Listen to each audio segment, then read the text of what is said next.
Hello আমার প্রাণের প্রিয় মিষ্টি বন্ধুরা, কেমন আছো তোমরা? আশা করি সকলেই অনেক ভালো আছো। আর ভালো থাকারই কথা, কারণ তোমরা আমার গল্প শুনে যে মজা পাও তাতে সবাই অনেক ভালো আছো বন্ধুরা। আর বেশি কথা না বলে চলুন শুরু করি আজকের ভিডিও। আমার শাশুড়ি ও শ্বশুরের মধ্যকার সম্পর্কের বিষয়টি আমাকে বরাবরই কৌতূহলী করে তুলত। প্রতি রাতে যখন আমি ঘুমাতে যেতাম তখন তাদের ঘর থেকে শুধু একটাই কথা শুনতে পেতাম, আর একটু ধৈর্য ধরো, আর মাত্র কিছুক্ষণ। কিন্তু শাশুড়ির কণ্ঠ বলতো, আমি আর সহ্য করতে পারছি না। এই কথা শোনার পর আমার মনে অদ্ভুত চিন্তা কাজ করত, কি এমন ঘটছে যে শাশুড়ি আর সহ্য করতে পারছেন না। এক রাতে কৌতূহল সামলাতে না পেরে আমি লুকিয়ে তাদের ঘরের দিকে হুকি দিলাম, কিন্তু যা দেখলাম তাতে আমি হতবাক হয়ে গেলাম। বন্ধুরা, পুরো ঘটনা জানতে হলে গল্পটি শেষ পর্যন্ত দেখুন। আমার নাম মালতী, আমি বাংলাদেশের একটি ছোট্ট গ্রামে থাকি। আমার পরিবার অত্যন্ত গরিব ছিল, আমার মা ছাড়া দুনিয়ায় আমার আর কেউ ছিল না। মায়ের একটাই শর্ত ছিল, যেখানে আমি বিয়ে করব সেখানেই সে থাকবে। আমার বিয়ে হয়েছিল এক সাধারণ পরিবারে, সেই ঘরে ছিলেন আমার শাশুড়ি, শ্বশুর ও তাদের ছেলে হামিদ। কিন্তু বিয়ের কিছুদিন পরই একটি দুর্ঘটনায় আমার স্বামী মারা যায়। এটি আমার জীবনের সবচেয়ে বড় দুঃখের মুহূর্ত ছিল। স্বামীর মৃত্যুর পর আমাদের আগের বাসা ছেড়ে দিতে হয়, তাই মা আমার সঙ্গে শ্বশুরবাড়িতেই থেকে গেলেন। তবে স্বামীর মৃত্যুর পর শ্বশুরবাড়ির পরিবেশ একেবারেই বদলে গেল। আমার শ্বশুর কয়েক মাস আগেই তৃতীয় বিয়ে করেছিলেন, কিন্তু আমি লক্ষ্য করলাম প্রতিদিন সকালে আমার নতুন সৎ শাশুড়ি চোখের পানি ফেলছেন। কখনো কাজ করতে করতে পেটে হাত রাখছেন, তাকে অসহায় দেখাতো। কিন্তু যখন জিজ্ঞাসা করতাম তখন কিছুই বলতেন না, মুখ ঘুরিয়ে নিতেন, যেন লজ্জা পান। একদিন সকালে রান্নাঘরে তাকে কান্না করতে দেখে আর সহ্য করতে পারলাম না। আমি জিজ্ঞাসা করলাম, কি হয়েছে আপা, আপনি এত কষ্ট পাচ্ছেন কেন? তিনি মাথা নিচু করে বললেন, তুমিও তো বিবাহিতা নারী, তুমি বুঝতে পারছো না আমি কি কষ্টের মধ্যে আছি। আমার স্বামী বয়সের এই পর্যায়ে এসেও 10 জন পুরুষের শক্তি ধরে রেখেছেন, আমি আর পারছি না। তার কথা শুনে আমি লজ্জায় পড়ে গেলাম। আমার স্বামীর সঙ্গে দাম্পত্য জীবনের অভিজ্ঞতা খুব অল্প ছিল, তাই আমি এই কষ্ট পুরোপুরি বুঝতে পারিনি। কিন্তু একটা প্রশ্ন আমাকে ভাবিয়ে তুল, 55 বছরের শ্বশুরের এত শক্তি এল কোথা থেকে? তার হাড়মাংস তো বয়সের কারণে দুর্বল হওয়ার কথা। পরবর্তী 10 দিন আমি চুপচাপ এই দৃশ্য দেখতে থাকলাম। প্রতিদিন শাশুড়িকে কাঁদতে দেখতাম, কিন্তু কিছু বলতাম না। আমার স্বামী মাত্র 18 বছর বয়সী ছিল, আর সে সপ্তাহে দুবার আমার কাছে এলেই ক্লান্ত হয়ে যেত। অথচ শ্বশুর প্রতিদিন শাশুড়িকে এমন অবস্থায় ফেলে দিত যে তিনি সকালে ঘরবাড়ির কাজ পর্যন্ত করতে পারতেন না। মাঝে মধ্যে মনে হতো, শাশুড়ি হয়তো বাড়িয়ে বলছেন, এই বয়সে একজন পুরুষ কিভাবে প্রতিদিন এসব করতে পারে। এক রাতে ঘুম আসছিল না, তাই আমি বেরিয়ে এলাম। হাঁটতে হাঁটতে কখন যে শ্বশুরের ঘরের সামনে পৌঁছে গেছি খেয়াল করিনি। হঠাৎ ভেতর থেকে আওয়াজ এল, শাশুড়ি রাগান্বিত কণ্ঠে বলছিলেন, তুমি আমার জীবন নরক বানিয়ে দিয়েছ। আমি ভেবেছিলাম কিছুদিনের মধ্যেই ঠিক হয়ে যাবে, কিন্তু তোমার এই পাগলামি তো শেষই হচ্ছে না। আর পারছি না, আমাকে ছেড়ে দাও। শ্বশুরের কণ্ঠ এলো, এখনই তো রাত শুরু হয়েছে, তুমি এত দ্রুত এসব কথা বলছো কেন? আমি আর শুনতে পারলাম না, মাথার ভেতর হাজারো প্রশ্ন ঘুরতে লাগলো। আমি চুপচাপ দাঁড়িয়ে তাদের কথা শুনছিলাম।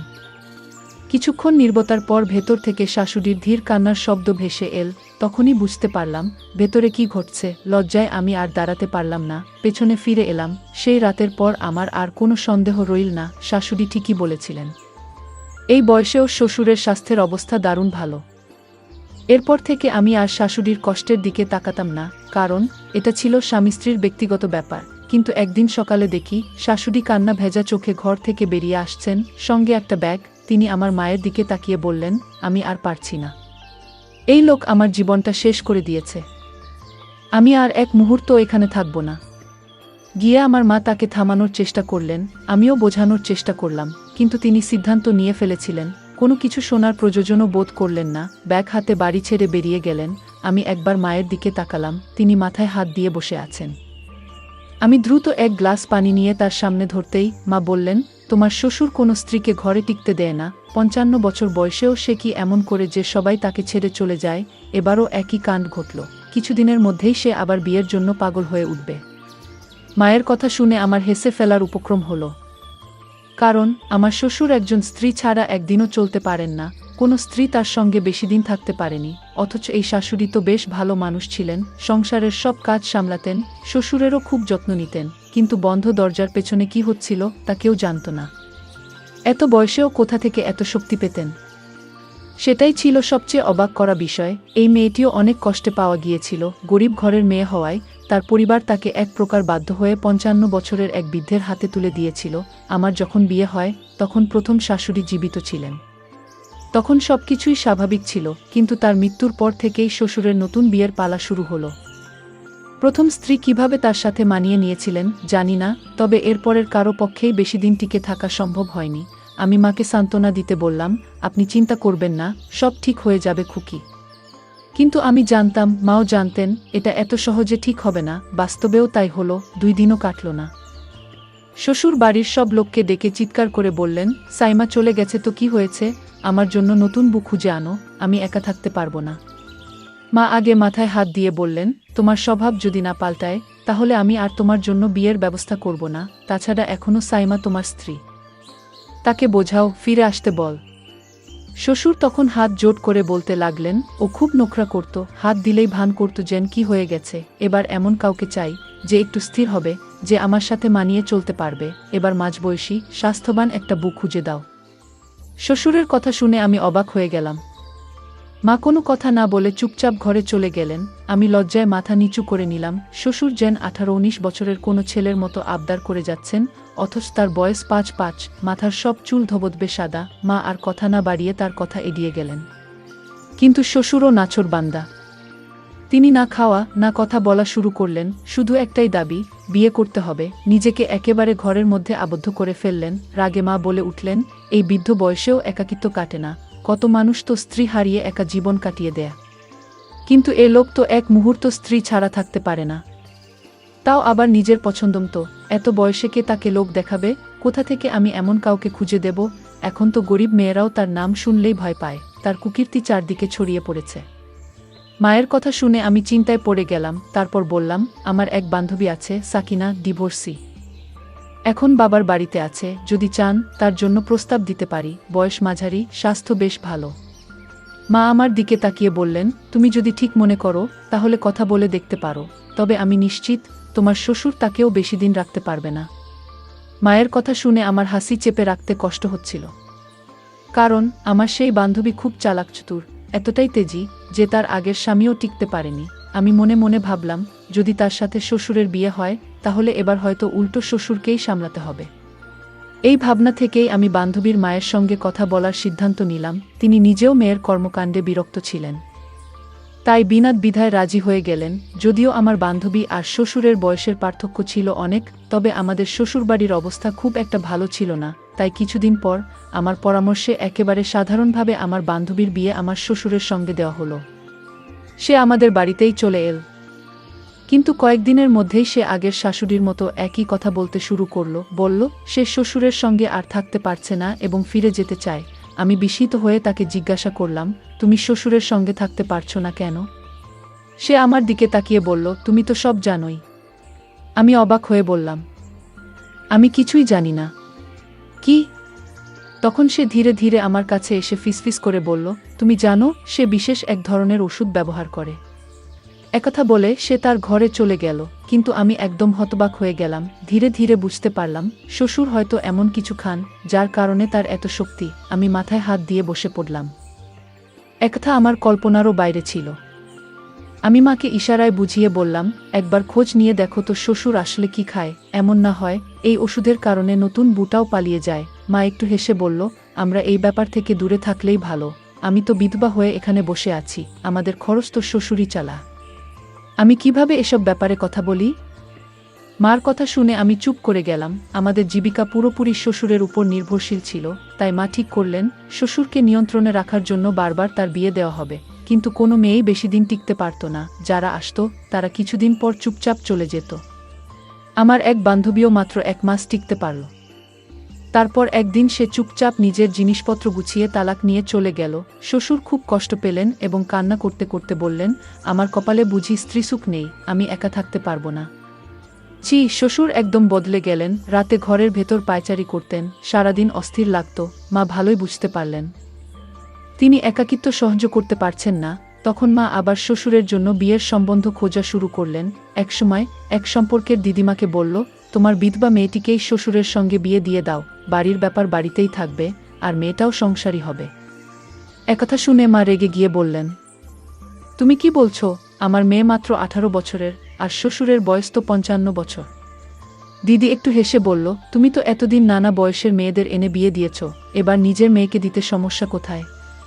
মা হতবাক হয়ে গেলেন। দিদি চলে যাওয়ার পর তিনি ভাবনায় পড়ে গেলেন। যখন আমি একথা জানতে পারলাম তখন প্রচণ্ড রেগে গেলাম। আমি চিৎকার করে বললাম, এ তুমি কি বলছো? আমি কিভাবে নিজের শ্বশুরকে বিয়ে করব? মা তখন শান্তভাবে বললেন, তোমার শ্বশুর কিন্তু খুবই ধনী, আর তোমার বিধবা অবস্থাটা আমাকে কষ্ট দিচ্ছে। তোমার রূপলাবণ্য আছে, কিন্তু নতুন বিয়ের সম্বন্ধ পাওয়া কঠিন। মার কথা শুনে আমি ভাবনায় পড়ে গেলাম। সত্যিই অনেকদিন ধরে আমি একাকিত্বের যন্ত্রণা সহ্য করছিলাম। একজন নারী যখন সংসার করে, তারপর হঠাৎ একা হয়ে যায়, তখন তার একাকিত্ব খুব কষ্ট দেয়। তার চাওয়া পাওয়া, আকাঙ্ক্ষাগুলো তাকে প্রতিনিয়ত কুড়ে কুড়ে খায়। যেদিন আমি প্রথম শ্বশুরের ঘর থেকে সেই সন্ধ্যার আওয়াজ শুনেছিলাম, সেদিন সারারাত আমি নিজেও অস্থির ছিলাম। আমারও মনে হচ্ছিল, আমার জীবনে কেউ ফিরে আসুক, আমাকে আগলে রাখুক। অনেক চিন্তাভাবনা করে আমি সিদ্ধান্ত নিলাম, আমি শ্বশুরকে বিয়ে করব। যখন শ্বশুর এ কথা শুনলেন, তখন আনন্দে পাগল হয়ে গেলেন। তিনি বললেন, এত আমার জন্য আশীর্বাদ, তুমি আমাকে ছেড়ে কখনো যাবে না। মাও সাদাসিধে ভাবে আমাদের বিয়ের ব্যবস্থা করলেন। বিয়ের পর আশেপাশের সবাই যখন জানতে পারল, তখন সবাই হতবাক হয়ে গেল। সবাই জানত তিনি আমার শ্বশুর ছিলেন, কিন্তু এখন তিনি আমার স্বামী। আমিও ধীরে ধীরে বিষয়টি মেনে নিতে লাগলাম। তবে বিয়ের রাতেই আমার মনের মধ্যে ভয় ঢুকে গেল। আমি ভাবতে লাগলাম, শ্বশুর আসলে কতটা শক্তিশালী। প্রথম রাতেই তিনি কি করবেন, আমি কি সহ্য করতে পারবো? কিছুক্ষণ পর শ্বশুর ঘরে এলেন এবং আলমারি খুলে একটি খাম বের করে কোণা রাখলেন। আমি কিছুক্ষণ চুপচাপ দেখছিলাম, তারপর আর থাকা গেল না। উঠে গিয়ে জিজ্ঞাসা করলাম, আব্বাজান কি করছেন? তিনি হাসি মুখে বললেন, ভাজা ছোলা আছে, আমি এগুলো খাই। এই শ্বশুরের কথা শুনে হঠাৎ করে শাশুড়ির সেই কথাগুলো মনে পড়ে গেল, যেখানে তিনি বলেছিলেন যে তার স্বামী নাকি কিছু দেশি ওষুধ ব্যবহার করেন। মুহূর্তের মধ্যে আমি খামটা তার হাত থেকে ছিনিয়ে নিলাম এবং বললাম, আপনার এগুলো খাওয়ার দরকার নেই। শ্বশুর একটু রেগে গেলেন। খামটা আমার হাত থেকে নিয়ে বললেন, আমি তো বুড়ো হয়ে যাচ্ছি, নিজের যত্ন নিজেকেই নিতে হবে। এরপর তিনি এক মুঠো ছোলা নিলেন, তার সঙ্গে একটু মিছুরি ও দুধ মিশিয়ে গ্লাসে ঢাললেন, তারপর এক নিঃশ্বাসে গ্লাসের সবটুকু দুধ খেয়ে নিলেন। আমি অবাক হয়ে তার দিকে তাকিয়ে রইলাম। মনে হচ্ছিল, এবার বুঝি আমিও শাশুড়ির মতো শ্বশুরের কাছে টিকতে পারবো না। কিন্তু কিছুক্ষণ পর যা হলো তা দেখে আমি হতবাক। শ্বশুর স্নেহমাখা কণ্ঠে আমার হাত ধরে বললেন, তুমি অনেক ক্লান্ত, একটু বিশ্রাম নাও। তার চোখে মুখে কোনো অশালীনতা বা কোনো খারাপ ইঙ্গিত ছিল না, বরং তিনি আমার ক্লান্তির কথা ভেবেছেন, আমাকে বিশ্রাম নিতে বলেছেন। আমি অবাক হয়ে রইলাম। কিছুক্ষণ পর গভীর ঘুমে তলিয়ে গেলাম। পরদিন সকালে সবকিছু বেশ স্বাভাবিক লাগছিল। শ্বশুর আমাকে ডাকলেন এবং একটি খাম আমার হাতে দিয়ে বললেন, এটা তোমার ভবিষ্যতের জন্য। এটা তোমার নিজের নামে ব্যাংকে জমা করে রেখো, যাতে যদি আমার কিছু হয়ে যায়, তাহলে তুমি কোনো সমস্যায় না পড়ো। আমি কিছুটা অপ্রস্তুত হয়ে বললাম, আপনার সঙ্গই আমার জন্য যথেষ্ট, এসব টাকার দরকার নেই। আমার কথা শুনে তিনি মৃদু হাসলেন, কিন্তু তারপরও ব্যাংকে গিয়ে সেই টাকা আমার নামে জমা করিয়ে দিলেন। এরপর কয়েকদিন কেটে গেল। আমি শ্বশুরের মধ্যে কোনো খারাপ অভ্যাস দেখতে পেলাম না, বরং তিনি ছিলেন শান্ত স্বভাবের, দায়িত্ববান এবং খুব যত্নশীল একজন মানুষ। আমাদের মধ্যে একটা সুন্দর সম্পর্ক তৈরি হয়েছিল, তবে তিনি কখনো কোনো জোড়াজোড়ি করেননি। আমার মতামত ও সম্মতি ছাড়া কখনোই কোনো বিষয়ে আগ বাড়িয়ে যাননি। আমি অবাক হয়ে ভাবতাম, এমন ভদ্র, সংযমী মানুষও কি হয়? একদিন আমি তার কাছে জিজ্ঞাসা করলাম, আপনি কেন এত সঙ্গত? আপনার বয়সের পুরুষেরা এত সাধারণত এমন হয় না। শ্বশুর তখন একটা গোপন সত্য ফাঁস করলেন, যা শুনে আমার পুরো দুনিয়াটাই কেঁপে উঠল। তিনি বললেন, আমার পুরো জীবন কেটেছে তোমার মায়ের সঙ্গে। তিনি সবসময় আমার ছোট ছোট প্রয়োজনের খেয়াল রাখতেন, তাই তার অনুপস্থিতি আমার জন্য অসহ্য হয়ে উঠেছিল। বিয়ের কথা ভাবতাম, কিন্তু যখনই নতুন কেউ ঘরে আসতো, সে শুধু আমার টাকার প্রতি আকৃষ্ট হতো। যেমন আমি তোমাকে ভবিষ্যতের জন্য টাকা দিয়েছি, ঠিক তেমনি আগের স্ত্রীদেরও দিয়েছিলাম, যেন তারা নিরাপদ বোধ করে। কিন্তু শেষ পর্যন্ত সবাই কিছুদিন পর মোটা অঙ্কের টাকা নিয়ে আমাকে ছেড়ে চলে যেত। কেউই সত্যিকারের সম্পর্ক গড়তে চায়নি কি? আমি হতবাক হয়ে শুনছিলাম। তিনি বললেন, সবাই ভেবেছে আমি তো 55 বছরের এক বৃদ্ধ, কিছুদিন পর মরে যাব, তখন তারা সহজেই আমার সম্পত্তি ভোগ করতে পারবে। অথচ আমি সারা জীবন অপেক্ষা করেছি এমন একজন সঙ্গীর জন্য, যে আমাকে সত্যিকারের ভালোবাসবে, শুধু আমার টাকার জন্য নয়। তারপর তিনি আমার দিকে তাকিয়ে বললেন, যখন তুমি টাকা নিতে অস্বীকার করেছিলে, তখন আমি বুঝেছিলাম তুমি আমার টাকার জন্য এখানে আসোনি, তুমি সত্যিই আমাকে সম্মান করো। ভালোবাসো, এই বয়সের পার্থক্য কোনো বিষয় নয়, মনের বন্ধনই আসল। আমি পুরোপুরি হতবাক হয়ে গেলাম। এরপর আমি তাকে জিজ্ঞাসা করলাম, আপনি প্রতিদিন ছোলা আর মিছুরি কেন খান? তিনি হেসে বললেন, এটা শুধু শক্তি বৃদ্ধির জন্য নয়, এটা চোখের জন্য খুব উপকারী। বয়সের কারণে আমার দৃষ্টিশক্তি একটু কমে যাচ্ছে। আমি চাই না সেটা পুরোপুরি হারিয়ে ফেলি। তার কথা শুনে আমার মনে একরকম প্রশান্তি এলো। সত্যি বলতে তিনি ছিলেন এক অসাধারণ মানুষ, কিন্তু এই বাড়ির অন্যরা তার এই ভালোবাসার মূল্য দেয়নি। এখন আমি বুঝতে পারছিলাম, আগের স্ত্রীরা শুধু তার টাকা লুট করে পালিয়ে গিয়েছে, আর আমার মা, তিনিও এই বাড়িতে রয়ে গিয়েছেন শুধুমাত্র টাকার জন্য। যদি শ্বশুরের কাছে টাকা না থাকত, তাহলে কি মা এই বাড়িতে থাকতেন? আমি স্পষ্ট বুঝতে পারলাম, এই দুনিয়ায় টাকা ছাড়া কিছুই মূল্যবান নয়। মানুষ টাকার পেছনে দৌড়ায়, কিন্তু সম্পর্কের কোনো মূল্য দেয় না। কিন্তু আমি এই মানুষটার ভালোবাসার মূল্য বুঝতে পারছিলাম। আজ আমি আমার 55 বছর বয়সী স্বামীর সঙ্গে সুখী জীবন যাপন করছি। ভালোবাসার জন্য বয়স কোনো বাধা নয়। যদি হৃদয় সত্যিকারের হয়, এই যুগে একজন ভালো জীবনসঙ্গী পাওয়া ভাগ্যের ব্যাপার।